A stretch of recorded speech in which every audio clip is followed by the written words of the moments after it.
जय हिंद साथियों, मैं अपने इस वीडियो में आपका पुनः स्वागत करता हूं। दोस्तों, आज हम लोग बात करने वाले हैं अम्ल किसे कहते हैं। अम्ल को इंग्लिश में बोलते हैं एसिड।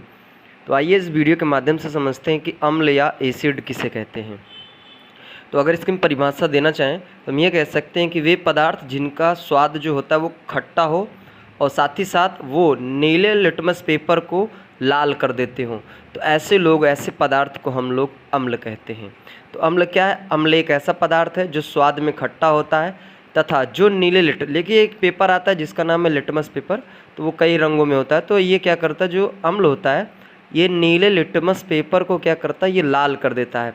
तो ऐसा गुण जो रखता है उसी को हम लोग कहते हैं अम्ल। देखिए अम्ल शब्द की उत्पत्ति जो हुई है वो लैटिन शब्द से एसिड से हुई है, क्योंकि अम्ल को अंग्रेजी में हम लोग एसिड कहते हैं।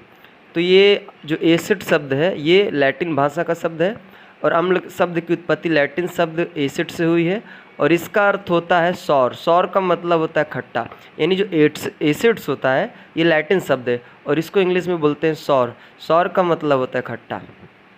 एग्जाम्पल की बात करें तो जैसे एग्जाम्पल में आ गया सिरका हो गया, सिट्रिक फल। देखिए सिट्रिक फल क्या होता है, ये कच्चे नींबू की तरह होता है और हमारे भारत में इसका उपयोग ज़्यादातर हम लोग अचार बनाने में या फिर चटनी बनाने में इसका यूज करते हैं। तो सिट्रिक फल जो होता है ये कच्चे नींबू की तरह होता है और इसका उपयोग अचार और चटनी बनाने में किया जाता है हमारे भारत में।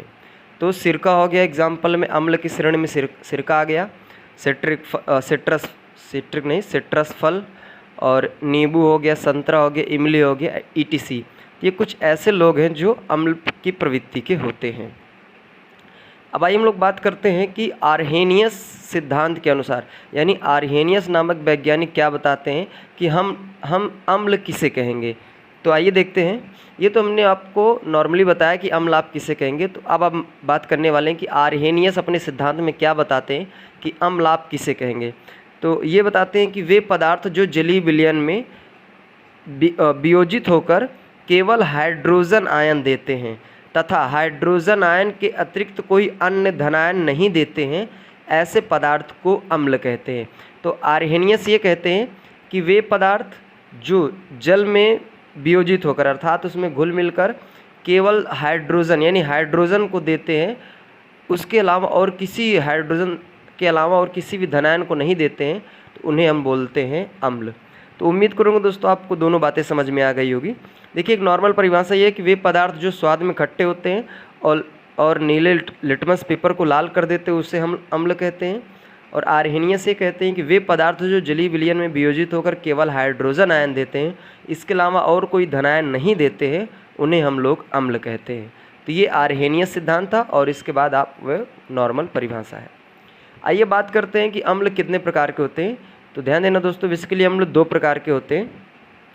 पहला नंबर होता है प्रबल अम्ल, जिसको हम लोग स्ट्रॉन्ग एसिड्स कहते हैं, और दूसरा होता है दुर्बल अम्ल, जिसको हम लोग वीक एसिड्स कहते हैं। तो आइए समझते हैं कि प्रबल अम्ल क्या चीज़ है और दुर्बल अम्ल क्या चीज़ है। तो प्रबल अम्ल की परिभाषा ये है कि वे अम्ल जो जल में पूर्णतया वियोजित हो जाते हैं। तो जो जल में पूरी तरह से घुल जाते हैं या वियोजित हो जाते हैं, टूट जाते हैं, उन्हें हम लोग बोलते हैं प्रबल अम्ल। एग्जाम्पल की बात करें तो H2SO4 सल्फ्यूरिक अम्ल है, हाइड्रोक्लोरिक अम्ल है, HNO3, ये भी कुछ ऐसे एग्जाम्पल हैं जो प्रबल अम्ल की श्रेणी में आते हैं। देखिए यहाँ पे हमने एग्जाम्पल लिया है H2SO4। तो H2SO4 जब आप इसको वियोजित करते हैं तो यहाँ पे हमें दो चीज़ मिलता है, H प्लस प्लस SO4।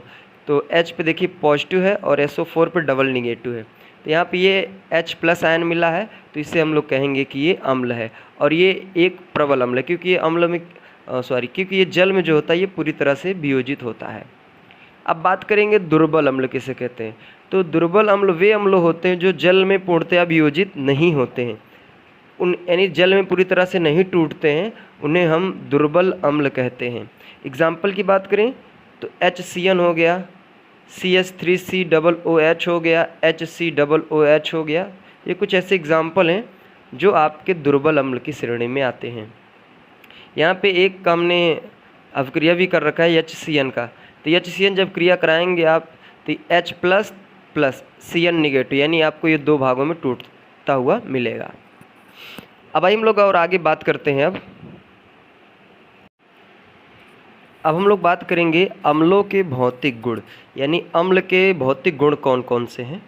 तो देखिए पहला भौतिक गुण ये है कि जो अम्ल होता है ये स्वाद में खट्टे होते हैं और ये जल में विलेय होते हैं, अर्थात ये जल में घुल मिल जाते हैं। तो अम्ल जो होते हैं स्वाद में खट्टे होंगे और ये जल में विलेय होंगे, अर्थात जल में जैसे जाएंगे तो पूरी तरह से उसमें घुल जाएंगे।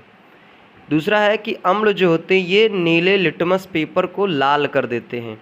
तो इनके अंदर ऐसा गुण होता है कि ये नीले लिटमस पेपर को लाल कर देंगे।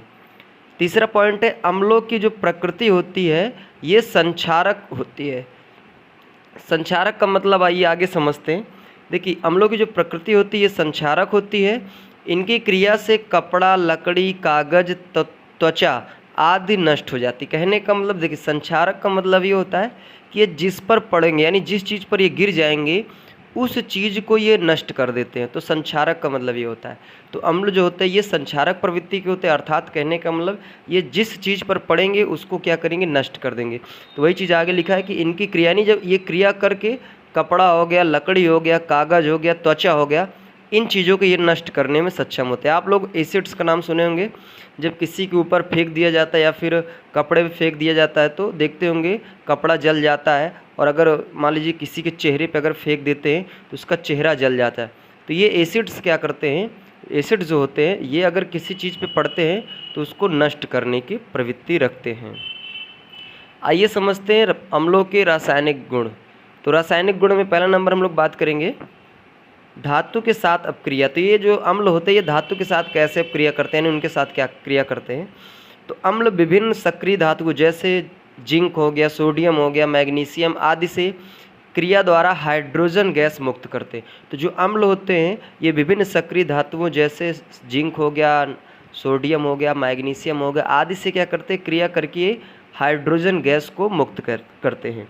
तो जैसे एग्जाम्पल में यहाँ पे मैंने लिखा है Fe+HCl, यानी जो आयरन होता है उसको अगर हाइड्रोक्लोरिक से आप क्रिया कराएंगे तो आपको मिलेगा फेरस क्लोराइड, और साथ ही साथ आप देख पा रहे होंगे हाइड्रोजन गैस क्या हो रही है, मुक्त हो रही है। उसी तरह अगर जिंक को आप सल्फ्यूरिक अम्ल H2SO4, अगर जिंक को आप सल्फ्यूरिक अम्ल से आप क्रिया कराएंगे तो आपको मिलेगा जिंक सल्फेट, और हाइड्रोजन गैस यहाँ पे क्या हो जाएगी, मुक्त हो जाएगी। तो धातु के साथ क्रिया करने से ये होता है, यानी धातु से अगर अम्ल क्रिया करते हैं तो वो हाइड्रोजन गैस को मुक्त करते हैं। दूसरा नंबर बात करते हैं धातु कार्बोनेट तथा धातु हाइड्रोजन कार्बोनेट के साथ अवक्रिया। तो देखिए जो अम्ल होते हैं ये धातु कार्बोनेट तथा धातु हाइड्रोजन कार्बोनेट के साथ क्रिया करके कार्बन डाइऑक्साइड उत्पन्न करते। तो आगे मैंने बताया था कि जो अम्ल होते हैं वो धातु के साथ क्रिया करके सक्रिय कुछ ऐसे धातुएं होती जिनके साथ वो क्रिया करके हाइड्रोजन गैस मुक्त करते हैं। ठीक उसी तरह ये धातु कार्बोनेट तथा धातु हाइड्रोजन कार्बोनेट के साथ अब क्रिया करके ये कार्बन डाइऑक्साइड गैस को उत्पन्न करते हैं। एक एग्जाम्पल हम बात करेंगे, जैसे यहाँ पे CaCO3 यानी कैल्शियम कार्बोनेट, जब ये हाइड्रोक्लोरिक के साथ क्रिया करेगा तो ये कैल्शियम क्लोराइड और जल साथ ही कार्बन डाइऑक्साइड गैस को ये मुक्त करेगा। अब हम लोग बात करने वाले हैं अम्लों का उपयोग, यानी जो एसिड्स होते हैं इनका यूज हम लोग कहाँ कहाँ करते हैं, यानी किस चीज़ों को बनाने में, किस चीज़ के निर्माण में इसका हम लोग यूज करते हैं। तो आइए बात करते, यहाँ पे मैंने निम्न प्रकार के अम्लों को लिख रखा, जैसे सल्फ्यूरिक अम्ल H2SO4। तो देखिए जो सल्फ्यूरिक अम्ल होता है इसका उपयोग बेसिकली लेड स्टोरेज बैटरियों में किया जाता है। नॉर्मली अगर हम बात करें कि लेड स्टोरेज बैटरी कौन सी हैं, तो हम लोग जो इन्वर्टर में अपने घर पे यूज करते हैं और ट्रैक्टर में जो यूज करते हैं और भी जो वाहनों में हम लोग यूज करते हैं, जिसमें आप देखते होंगे कि बैटरी में पानी डाला जाता है, तो वो सल्फ्यूरिक अम्ल ही डाला जाता है, जिसको हम लोग आम बोलचाल की भाषा में तेज़ाब कह देते हैं।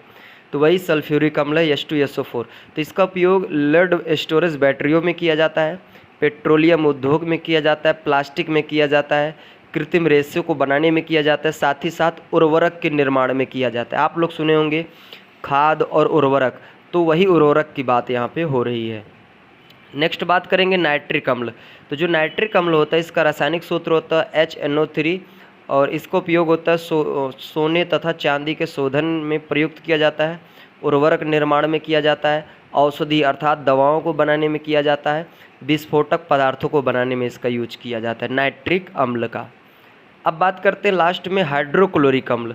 तो जो हाइड्रोक्लोरिक अम्ल होता है, इसका उपयोग हम लोग वस्त्र उद्योग में कपड़ा रंगने में करते हैं। साथ ही साथ कलई अर्थात पेंटिंग करने से पूर्व जो लोहे की जो चादरें होती हैं उसको साफ़ करने में किया जाता है। तो उम्मीद करूँगा दोस्तों आज हमने बात की अम्ल से संबंधित अम्ल कितने प्रकार के होते हैं, भौतिक गुण, रासायनिक गुण और उपयोग, सारा कुछ हमने डिस्कस करने का प्रयास किया। उम्मीद करूँगा वीडियो आपके लिए काफ़ी हेल्पफुल रहा होगा, चीज़ें बढ़िया से समझ में आया होगा। तो इसी तरह दोस्तों हम लोग मिलेंगे अब अगले वीडियो में, तब तक के लिए जय हिंद, वंदे मातरम।